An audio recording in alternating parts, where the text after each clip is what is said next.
wabarakatuh. Perkenalkan, nama saya adalah Modiska Ananda. Oke, pertama-tama kita akan membahas tentang definition of liquidity risk. Jadi, likuiditas itu merupakan kemudahan sebuah aset untuk dapat diubah menjadi uang tanpa mempengaruhi harga pasarnya. Likuiditas ini juga mengacu kepada kemampuan perusahaan untuk memenuhi kewajiban jangka pendeknya dengan menggunakan sumber daya yang tersedia. Nah, jadi ada berbagai macam perhitungan untuk mengukur tingkat kesehatan keuangan suatu perusahaan.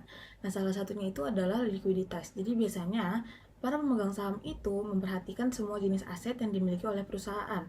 Jadi apakah aset-aset tersebut mudah untuk diuangkan sewaktu-waktu dan apakah perusahaan ini dinilai mampu membayar utang jangka pendeknya. Nah, inilah yang disebut dengan likuiditas. Kemudian risiko likuiditas. Jadi risiko likuiditas itu adalah salah satu bentuk risiko yang dialami oleh suatu perusahaan karena ketidakmampuannya dalam memenuhi kewajiban jangka pendeknya, sehingga mempengaruhi aktivitas suatu perusahaan atau organisasi. Nah, jadi risiko likuiditas ini adalah salah satu aspek penting dari manajemen keuangan dalam suatu perusahaan atau organisasi. Risiko likuiditas ini terkait dengan kemampuan perusahaan untuk memenuhi kewajiban keuangan jangka pendeknya dengan lancar. Ini berarti perusahaan harus dapat membayar tagihan utang gaji dan kewajiban lainnya yang jatuh tempo dalam jangka waktu yang telah ditentukan tanpa kesulitan apapun. Nah, manajemen risiko likuiditas ini tuh sangat penting agar perusahaan dapat menjaga kelancaran operasionalnya, meminimalkan risiko finansial, dan tetap beroperasi secara stabil dalam jangka pendek dan panjang. Halo, perkenalkan nama saya Putri Anda dari MK3B. Di sini saya akan jelasin contoh dari resiko likuiditas. Yang pertama, itu ada ketidakmampuan untuk memenuhi hutang jangka pendek karena kerugian atau kerusakan luar biasa selama beroperasi. Terus yang kedua, dia tuh nggak bisa memenuhi pendanaan yang tepat dalam jangka waktu tertentu. Di sebagian besar perusahaan berbasis pendanaan startup ada resiko yang impas. Jadi, jika bisnis itu tidak mendapatkan pendanaan yang berikutnya, maka ada kemungkinan resiko likuiditas itu terjadi. Terus poin yang ketiga, maraknya material menyebabkan kenaikan biaya produksi yang menjadi perhatian. Misalnya, resiko likuiditas itu bisa naik harga, komoditas tidak diterima untuk bisnis, yaitu manufaktur auto ancillaries. Nah, dapat dicontohkan juga jika kami menganalisis resiko keuangan Suprajit Engineering Ltd, kita juga akan menemukan pendapatan tumbuh sebesar 12,17%. Yang kedua ada biaya material naik 16,06%. Yang ketiga laba kotornya dapat sebesar 45,74% pada tahun lalu.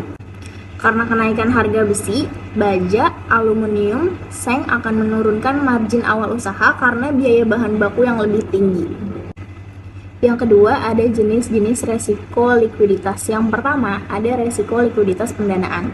Resiko likuiditas pendanaan atau arus kas adalah kondisi di saat perusahaan itu tidak dapat memenuhi kewajiban keuangan jangka pendek pada saat jatuh tempo. Ini adalah resiko bahwa perusahaan atau individu itu tidak memiliki cukup uang tunai untuk memenuhi kewajiban keuangannya secara tepat waktu. Hal ini menjadi perhatian utama bendahara perusahaan yang menanyakan apakah perusahaan itu dapat mendanai kewajibannya atau tidak. Yang kedua, ada resiko likuiditas pasar. Resiko likuiditas pasar atau aset adalah ketidaklikuiditasan aset yang terjadi karena ketidakmampuan perusahaan untuk keluar dari suatu posisi. Ini juga resiko di mana suatu aset atau sekuritas itu tidak dapat dengan mudah dibeli ataupun dijual di pasaran. Oleh karena itu, tidak dapat dengan cepat dikonversi menjadi uang tunai. Hal ini juga disebut sebagai resiko aset atau produk. Contohnya, perusahaan A itu memiliki real estate yang banyak, tetapi dengan kondisi pasar yang buruk, real estate tersebut hanya dapat dijual dalam waktu yang dekat dengan harga jual yang murah. Selanjutnya ada penyebab resiko likuiditas. Yang pertama, manajemen arus kas itu buruk. Nah, bisnis dengan arus kas yang tidak dikelola dengan baik akan menghadapi resiko likuiditas yang lebih tinggi dan juga tidak menarik bagi calon-calon investor dan pemegang saham. Bisnis dengan arus kas yang tidak dikelola dengan baik akan menghadapi resiko likuiditas yang lebih tinggi dan juga tidak akan menarik bagi calon-calon investor dan juga pemegang saham. Bisnis juga akan lebih sulit mendapatkan pembiayaan. Arus kas yang buruk adalah tanda pasti akan datangnya masa-masa sulit yang dapat berdampak pada likuiditas, operasi, profitabilitas, dan operasi perusahaan secara keseluruhan. Yang kedua, kurangnya pembiayaan. Jika perusahaan memiliki sejarah buruk dalam hal tidak membayar utang atau memenuhi komitmen pinjaman, mereka akan memiliki lebih banyak kesulitan dalam mendapatkan pembiayaan daripada perusahaan lain. Hal ini semakin meningkatkan resiko likuiditas dan membatasi kemampuan perusahaan untuk mengumpulkan dana likuid. Yang ketiga, ada gangguan tak terduga. Selalu ada faktor yang tidak terduga yang tidak dapat diprediksi pelaku bisnis, seperti bencana alam yang tiba-tiba, gejolak politik, konflik, dan masalah-masalah lainnya yang dapat berdampak buruk pada bisnis. Gangguan ekonomi seperti itu dapat mengubah seluruh iklim bisnis dalam semalam dan menciptakan tekanan besar yang mengekspos resiko likuiditas, contohnya saat pandemi COVID-19. Selanjutnya ada pengeluaran yang tidak direncanakan. Beberapa bisnis sangat bergantung pada modal, jadi pengelolaan modal keuangan yang tepat sangat penting untuk menjaga bisnis tetap sehat. Jika bisnis melakukan pengeluaran modal yang besar secara tiba-tiba, hal ini akan membebani anggaran dan mengunci modal. Hal ini akan menyoroti dan meningkatkan resiko likuiditas. Yang terakhir ada masalah margin keuntungan. Perubahan di pasar terkadang mengecilkan margin keuntungan bisnis. Ketika perusahaan mengalami penurunan margin laba, akan ada lebih sedikit uang tunai yang tersedia untuk melunasi hutang. Dalam situasi seperti itu, perusahaan akan mengakses cadangan kasnya untuk menjaga operasi tetap berjalan yang akan menimbulkan krisis likuiditas. Nah, yang terakhir ada dampak resiko likuiditas yang dapat bersifat positif dan juga negatif tergantung pada konteksnya. Kalau dampak positif, kinerja bank itu akan menjadi lebih baik. Sebuah penelitian menemukan bahwa resiko likuiditas itu berpengaruh positif terhadap kinerja bank. Semakin liquid suatu perusahaan, semakin baik kinerjanya, karena lebih aman dalam jangka pendek. Yang kedua, dampak positifnya itu mitigasi resiko pasar. Dengan menganalisis dampak perubahan biaya dan likuiditas yang hampir real time, perusahaan dapat meminimalkan dampak guncangan pasar yang mengidentifikasi peluang arbitrase yang lebih baik. Yang kedua, dampak negatifnya, penurunan profitabilitas itu juga menunjukkan dampak negatif. Penelitian menunjukkan bahwa resiko likuiditas dapat berdampak negatif terhadap profitabilitas. Misalnya, sebuah penelitian yang menemukan bahwa resiko likuiditas itu dapat diproksikan dengan loan to deposit ratio atau LDR yang berpengaruh negatif terhadap profitabilitas. Yang kedua, peningkatan resiko gagal bayar. Resiko likuiditas pendanaan dapat bermanifestasi sebagai resiko kredit yang menyebabkan gagal bayar jika perusahaan itu tidak mampu mendanai kewajibannya. Nah, untuk mengelola resiko likuiditas tersebut, perusahaan dapat memantau dan menganalisis likuiditas dengan menggunakan rasio pengukuran likuiditas seperti rasio lancar dan rasio cepat. Perusahaan dapat menilai posisi likuiditasnya dan mengidentifikasi potensi resiko. Yang kedua, perusahaan dapat mempertahankan penyangga likuiditas. Perusahaan dapat memiliki sejumlah aset likuid untuk memastikan mereka memiliki cukup uang tunai untuk memenuhi kewajiban jangka pendeknya, bahkan saat terjadi tekanan keuangan. Yang terakhir, diversifikasi sumber pendanaan. Dengan mengandalkan berbagai sumber pendanaan, perusahaan dapat mengurangi ketergantungan mereka pada satu sumber dan memitigasi resiko likuiditas pendanaan. Selanjutnya, type of risk treatment. Perlakuan risiko likuiditas melibatkan berbagai strategi dan tindakan untuk mengelola dan memitigasi potensi dampak risiko likuiditas pada suatu organisasi. Nah, berikut adalah beberapa jenis perlakuan risiko yang umum untuk risiko likuiditas. Yang pertama ada diversification. Diversifikasi portofolio untuk menyebarkan risiko ke berbagai kelas aset dan pasar. Portofolio yang terdiversifikasi dengan baik dapat mengurangi dampak pergerakan pasar yang merugikan. Yang kedua ada hedging. Hedging ini menggunakan instrumen derivatif seperti opsi, future, dan swap untuk melakukan lindung nilai terhadap resiko pasar tertentu. Misalnya, menggunakan swap suku bunga untuk mengelola resiko suku bunga atau forward mata uang untuk melakukan lindung nilai terhadap resiko nilai tukar mata uang asing. Yang ketiga ada portofolio rebalancing. Secara berkala menyesuaikan alokasi aset portofolio untuk mempertahankan profil risiko yang diinginkan. Ini melibatkan pembelian atau penjualan aset untuk memastikan portofolio tetap sejalan dengan strategi investasi. Yang ketiga ada stress testing. Melakukan stress test untuk menilai bagaimana kinerja portofolio dalam kondisi pasar yang ekstrim. Jadi, stress test ini membantu mengidentifikasi kerentanan dan potensi dampak guncangan pasar yang parah. Yang kelima ada value at risk analysis. Menggunakan model ini untuk memperkirakan potensi kerugian maksimum dalam portofolio selama jangka waktu dan tingkat kepercayaan tertentu. Yang keenam, skenario analisis. Mengevaluasi dampak berbagai skenario pasar terhadap portofolio. Analisis skenario ini melibatkan simulasi kondisi pasar yang berbeda untuk memahami hasil potensial. Yang ketujuh ada risk budgeting. Mengalokasikan sejumlah anggaran risiko tertentu ke berbagai komponen portofolio. Pendekatan ini membantu memastikan bahwa risiko dikelola dalam batas yang dapat diterima. Yang kedelapan, aktif manajemen.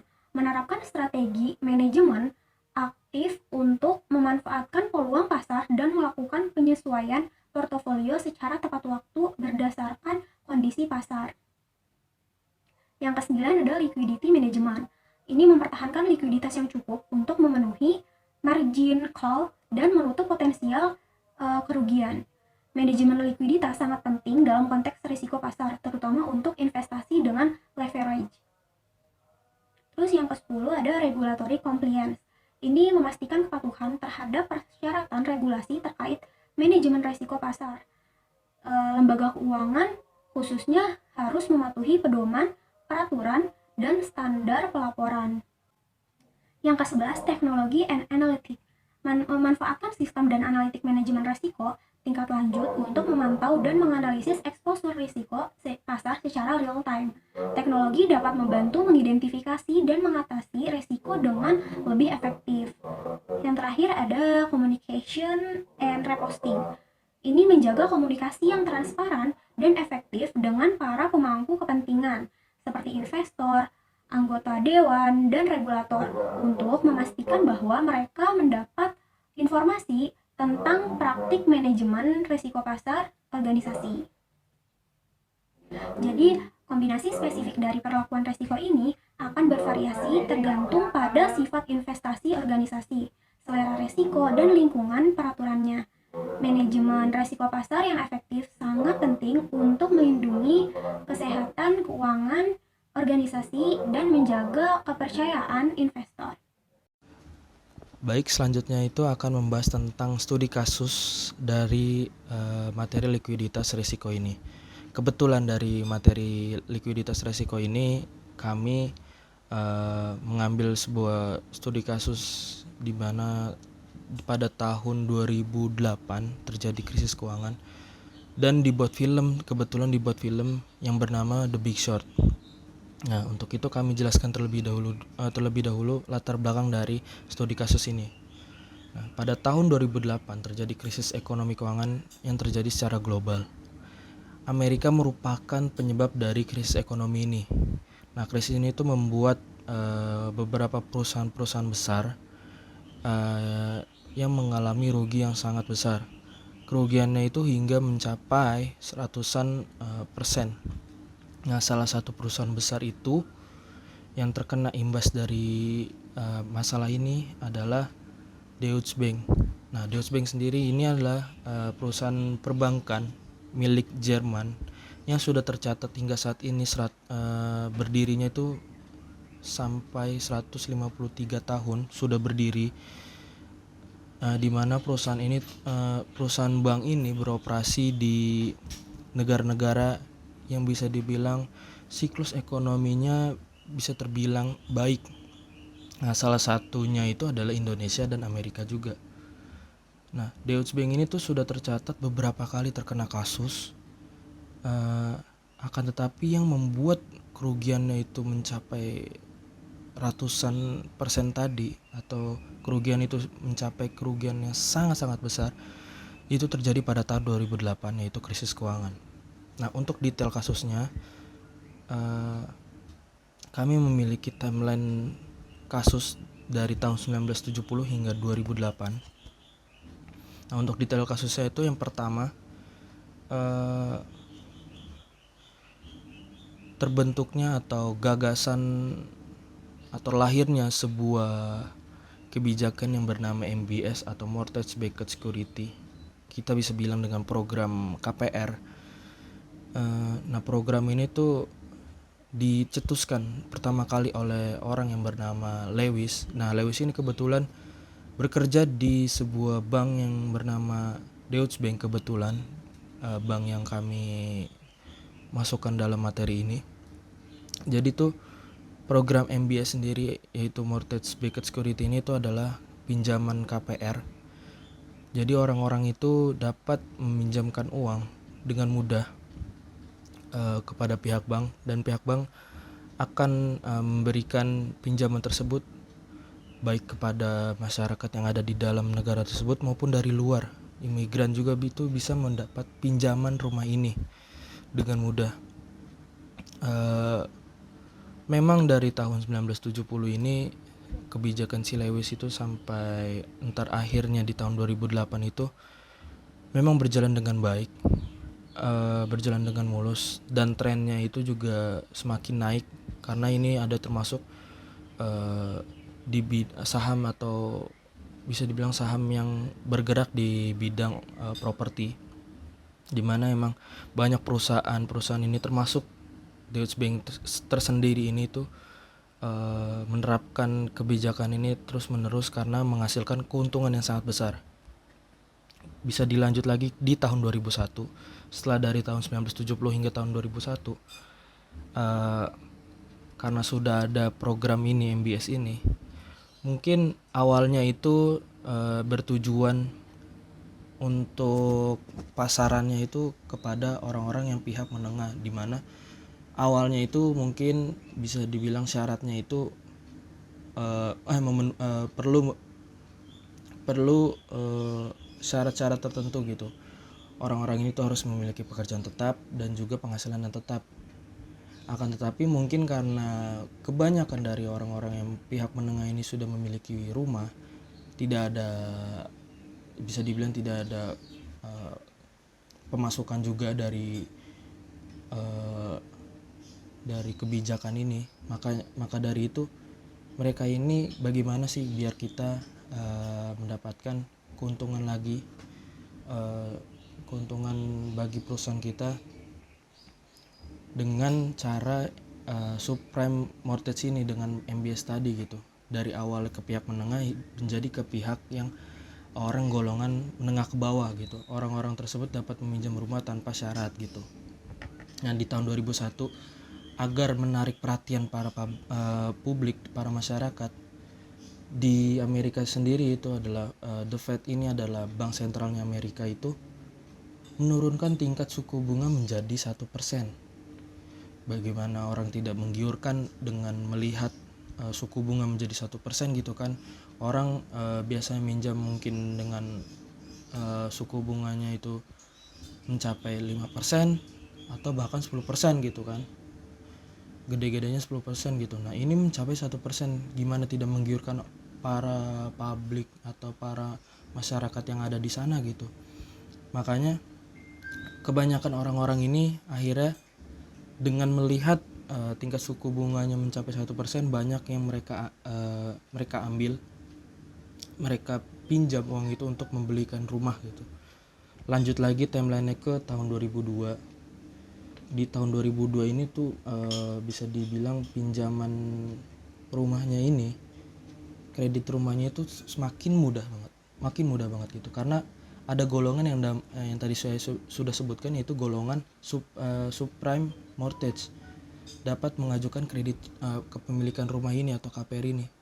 Nah, dengan golongan subprime mortgage ini, orang-orang yang menengah ke bawah, bahkan tunawisma saja tuh bisa meminjamkan uang dengan mudah kepada pihak bank untuk membelikan rumah gitu, dengan syarat yang tanpa pekerjaan tetap, tanpa penghasilan yang tetap, mereka dapat memiliki rumah dengan gampangnya gitu. Dan orang imigran dari luar pun juga bisa meminjamkan duit gitu untuk membeli rumah gitu.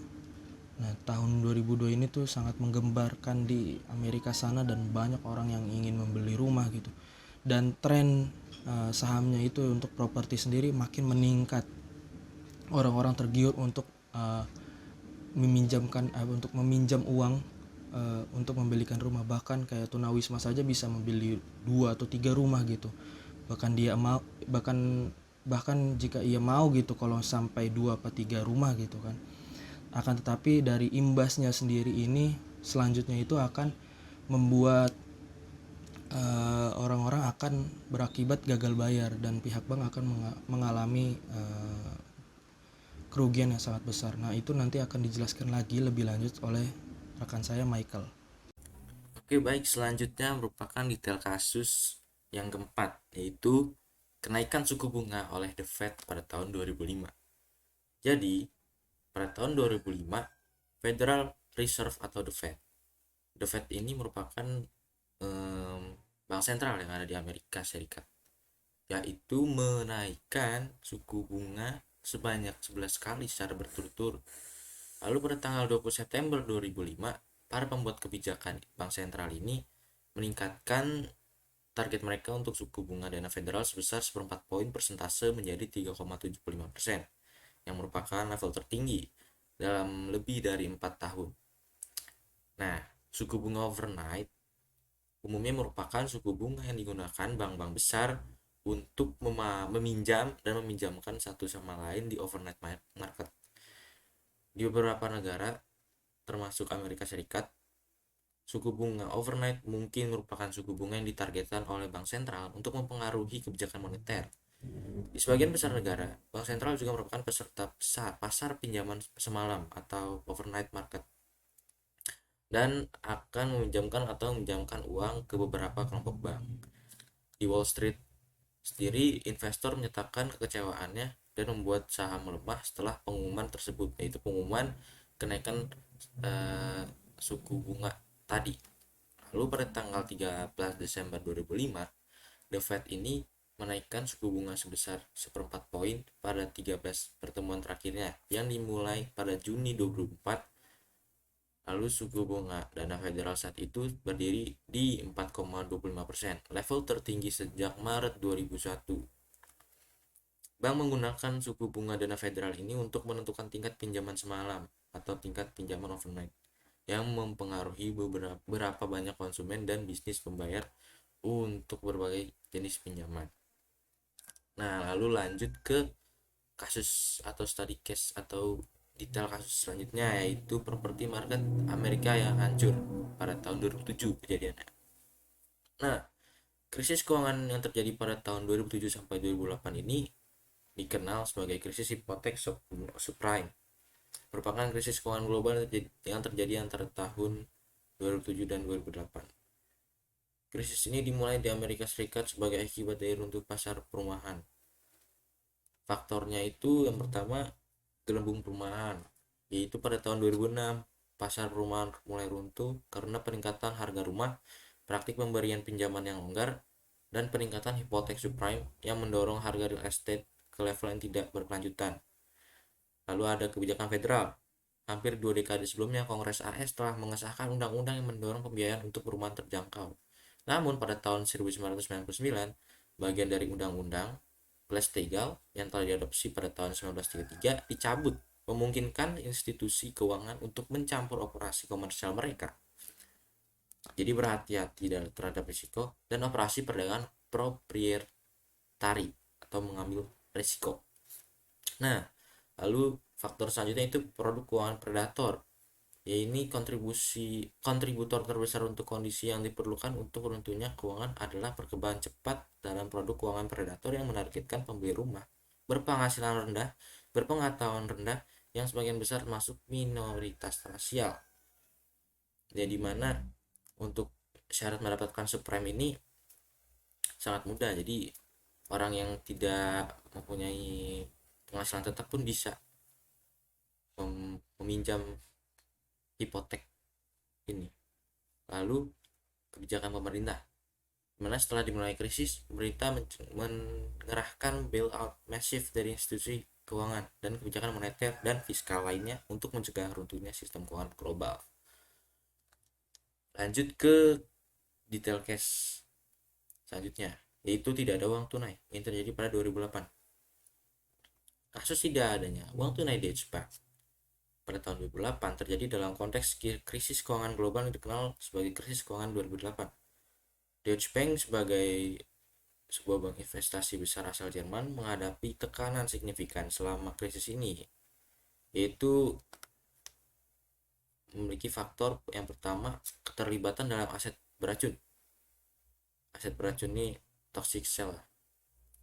Terus Deutsche Bank ini seperti banyak lembaga keuangan lainnya memiliki exposure yang signifikan terhadap aset beracun, terutama berbagai produk keuangan yang terkait dengan hipotek subprime di Amerika Serikat.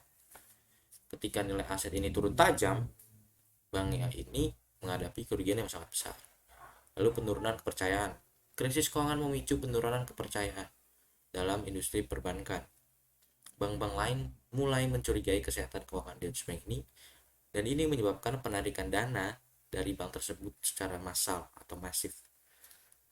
Lalu ada yang ketiga, itu ketergantungan pada pendanaan jangka pendek. Deutsche Bank memiliki model bisnis yang sangat bergantung pada pendanaan jangka pendek untuk mendanai operasinya. Ketika pasar modal menjadi tidak stabil, sumber pendanaan ini menjadi tidak terjamin. Ada penurunan harga saham. Saham Deutsche Bank mengalami penurunan dalam skala selama krisis yang mempengaruhi kemampuannya untuk mengumpulkan modal tambahan.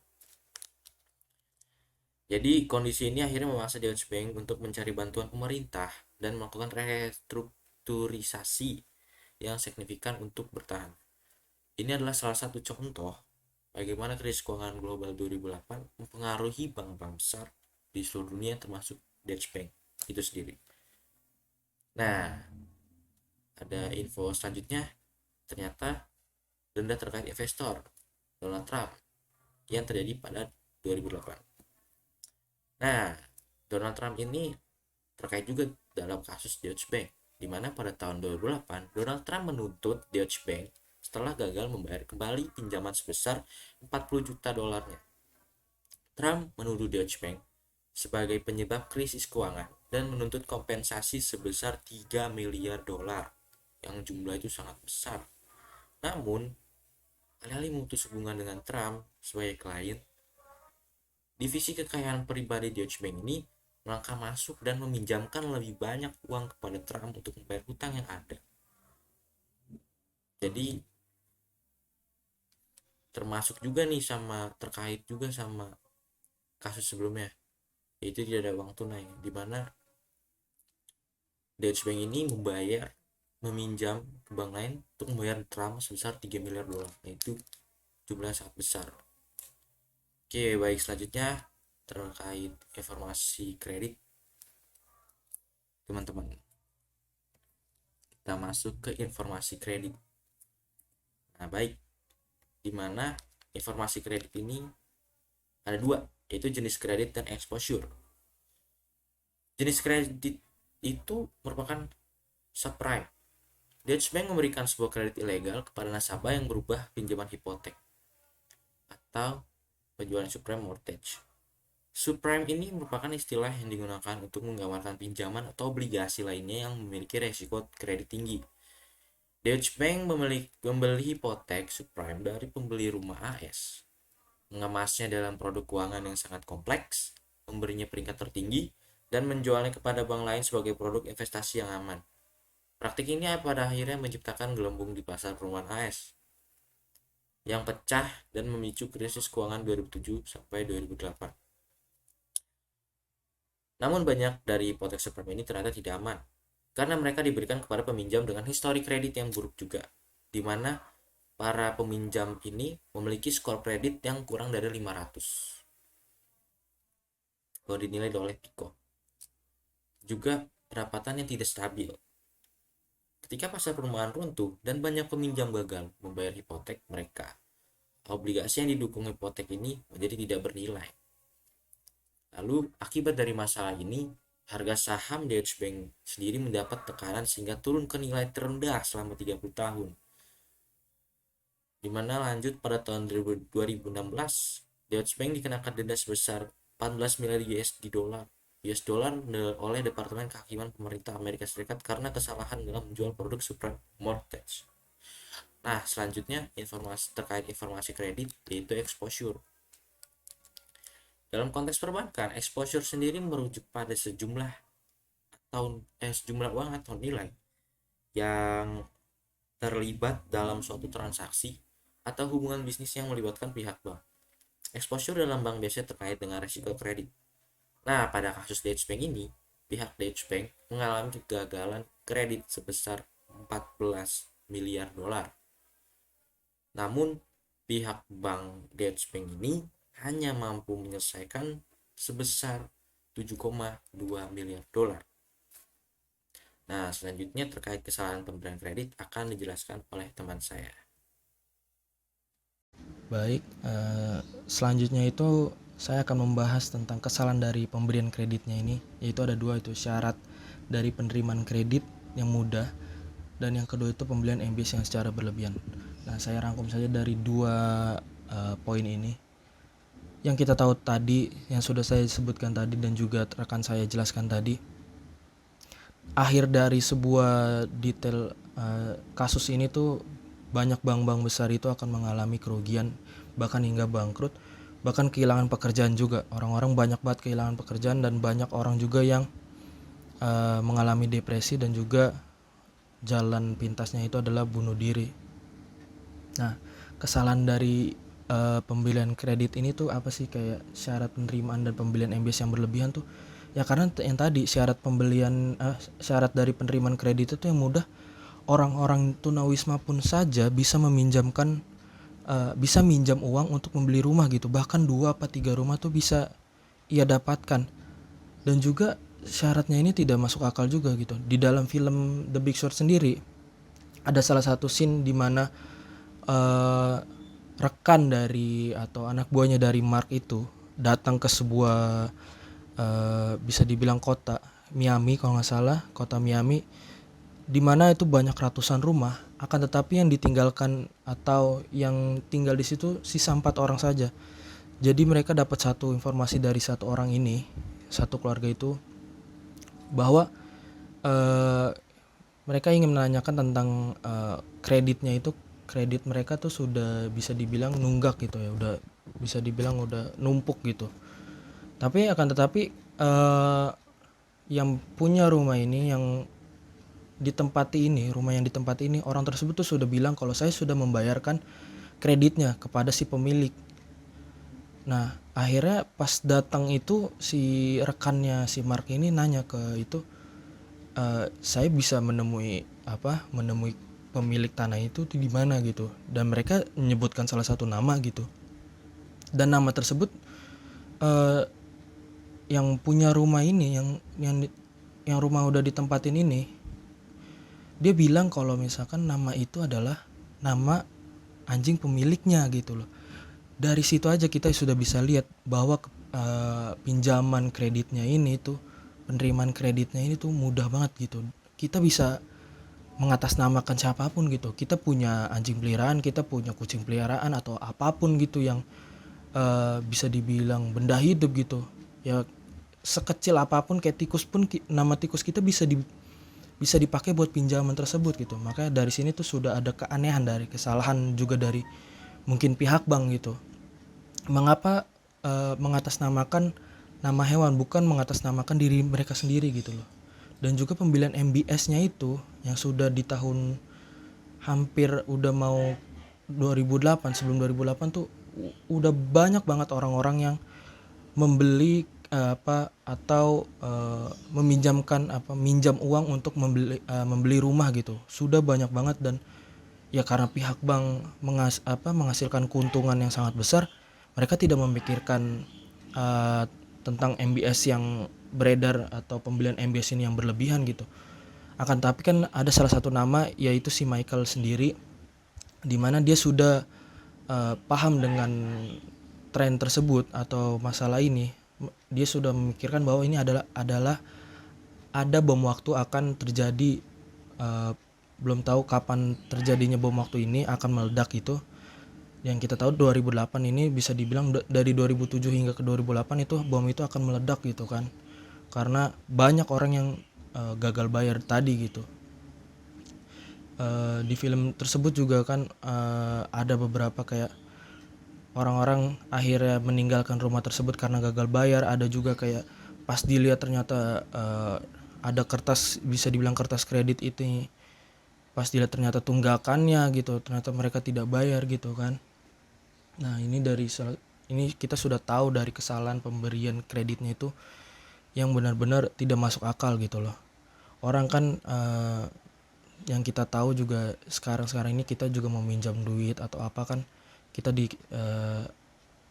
dicari tahu dulu kita nih backgroundnya tuh apa, kita bekerja apa, kita berpenghasilan tetap apa enggak gitu kan. Dan juga yang minjam ini benar gak orang tersebut gitu, bukan mengataskan nama orang lain. Data-data kita juga dicek gitu loh, data diri kita dicek gitu loh, tanpa tadi Biko bisa sih nama anjing pemiliknya bisa menjadi jatuhnya tuh buat pinjaman gitu loh, atas nama pinjaman ini gitu loh. Dari situ udah ada keanehan dari kesalahan pemberian kreditnya. Nah, selanjutnya itu ada dampak dan pihak yang terdampak. Nah, untuk dampaknya sendiri dari kasus ini tuh adalah yaitu krisis keuangan, atau bisa dibilang ini udah krisis yang sangat besar, yaitu krisis moneternya. Dari di Amerika sendiri ya, krisis keuangan ini tuh membuat mereka jadi terpukul gitu, biar atas kesalahan mereka sendiri juga, karena keserakan mereka mendapatkan keuntungan tapi tidak cek and recheck lagi bahwa kasus ini tuh mendapatkan bisa dibilang jangka panjangnya adalah bisa dibilang merugikan perusahaan tersebut, bukan perusahaan tersebut, bangsa tersebut gitu loh. Mereka juga bakal mengalami kerugian yang besar, dan banyak orang-orang yang terlibat gitu kan, banyak orang yang akan kehilangan pekerjaan gitu. Nah, mungkin dari dampak kasusnya itu ya tadi krisis keuangan yang ada di Amerika, dan untuk pihak yang terdampak akan dijelaskan lagi oleh Michael. Oke, baik. Jika yang sebelumnya teman saya jelaskan itu merupakan dampak dari kasus Deutsche Bank ini, nah sekarang saya akan menjelaskan tentang pihak mana saja yang terdampak dari kasus Deutsche Bank ini. Yang pertama itu ada nasabah. Nah, pihak nasabah ini itu pasti terdampak akibat dari krisis moneter atau keuangan yang disebabkan oleh Deutsche Bank ini, di mana pihak nasabah ini dapat terpengaruh oleh tingkat suku bunga yang dikenakan pada pinjaman mereka atau bahkan kebijakan pencairan dana mereka, dimana sebenarnya nasabah ini ya yang termasuk paling terkena lah kerugiannya gitu, terdampak oleh akibat dari kasus Deutsche Bank ini. Lalu yang kedua adalah lapangan pekerjaan, di mana dampak dari kasus Deutsche Bank ini mengakibatkan sekitar 8 juta orang kehilangan pekerjaan mereka, di mana itu jumlah yang tidak sedikit, yang menyebabkan banyaknya pengangguran dengan skala besar-besaran. Lalu kemudian dampak pihak yang terdampak selanjutnya yaitu pemerintah. Pemerintah mengeluarkan kebijakan untuk membantu para peminjam hipotek dalam melunasi utang mereka, di mana pemerintah menggratiskan, atau dengan kata lain, peminjam hipotek ini tidak perlu membayar kekurangan utang mereka ke Deutsche Bank. Jadi peminjam itu diringankan bebannya. Misalkan kayak saya punya utang 100 nih, 100 juta lagi di KPR, jadi mana itu hipotek. Nah, sisanya saya itu 50 juta. Nah, saya hanya membayar 50 juta yang kemarin. Setelah terjadi kredit event, 50 juta sisanya tidak perlu dibayar lagi. Nah, seperti itu gambaran mudahnya. Lalu dan tentu saja pihak yang terdampak selanjutnya itu Deutsche Bank-nya itu sendiri, di mana Deutsche Bank sendiri mengalami kerugian besar yang menyebabkan kolaps, dan pada tahun kejadian tersebut kantor dari bank itu menjadi kosong seketika, dan pengelola bank harus bertanggung jawab terhadap kebijakan yang mereka keluarkan yang menyebabkan krisis keuangan ini. Nah, jadi seperti itu penjelasan dari dampak kasus dan pihak yang terdampak oleh kasus Deutsche Bank ini. Sebenarnya dari kebijakan yang bagus namun dikemas oleh keserakahan oleh pihak bank, maka menyebabkan dampak yang sangat-sangat besar. Ya, terima kasih dari kelompok kami. Jika ada saran, kami sangat terbuka. Jadi baik, itulah penjelasan terkait study case kelompok kami yang kami ambil dari kisah Deutsche Bank ini. Terima kasih kepada teman-teman yang menonton. Semoga penjelasan terkait liquidity risk dari kelompok kami dapat dipahami dengan mudah. Sekali lagi, terima kasih.